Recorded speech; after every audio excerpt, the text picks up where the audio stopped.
Hello বন্ধুরা, তো আজকে দুপুরে দেখো কি কি রান্নাবাড়ি করুম। এদিকে একটা লাবড়া তরকারি কেটে নিচ্ছি।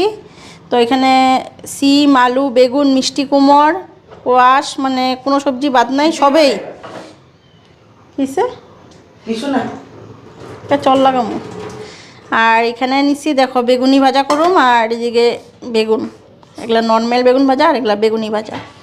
তো এখানে কড়াই বসায় দিলাম, তরকারিটা সম্বাদ দিমু।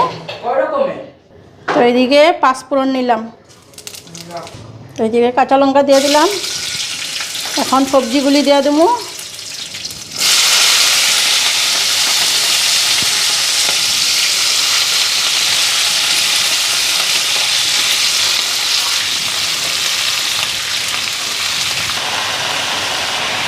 এইদিকে লবণ দিয়ে দিলাম।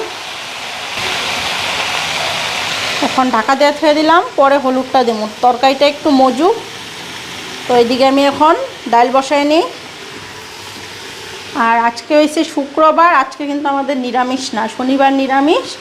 কারণ সব ধোয়া পাকলা করে আজকে রান্নাবাড়ি করতেছি। 2 দিন ধরে তো মাংস খাওয়া হইলই, তো আজকে অ্যাকচুয়ালি নিরামিষই করতাম। তো ভাবলাম যে সব ধোয়া পাকলা কইরা নিই, কইরা তারপরে নিরামিষ রান্না করি। এর জন্য আজকে যে এখানে মাছের ছোঁয়া কোনো কিচ্ছু নাই, মাছ মাংসের ছোঁয়া সব গ্যাস ট্যাস মুছা নিছি, যাতে কালকে আর অসুবিধা না হয়, ধোয়া দায়ী কিছু করতে না লাগে। কালকে শনিবার না, তার জন্য আজকে যখন নিরামিষ করছি একবারে ধোয়া দায়ী করেই নিরামিষ করলাম। তো দুপুরে রান্নাবাড়ি হইলো দেখলা তরকারি, বেগুনি ভাজা, বেগুন ভাজা করলাম, ডাইল করুম আর ভাতটা বসামো। তো এইদিকে প্রেসার কুকার বসায় দিলাম, ডালটা এখন সিটি দিমু। তো এখন আগে ডালটা সিটি দিয়ে আনি, এদিকে তরকারিটা মজুক, তারপরে হলুদ দিমু। আর শেষে তো ধনিয়া পাতা না হলে তরকারির কোনো স্বাদ নাই, সেন্টেই বেরোইব না সুন্দর একটা তরকারি। তো যাই হোক, এখন এদিকে ডালটা বসায় দিয়ে আনি।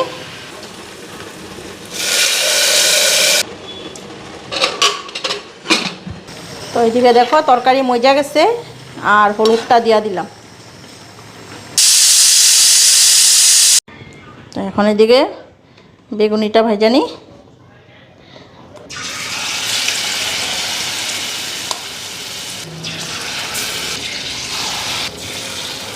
আর এদিকে আমার তরকারিও হয়ে গেল। আর এই যে দেখো ডাল, খাওয়া দাওয়া দিয়ে দিলাম সবাইরে। 2টার উপরে বাজে ঘড়িতে।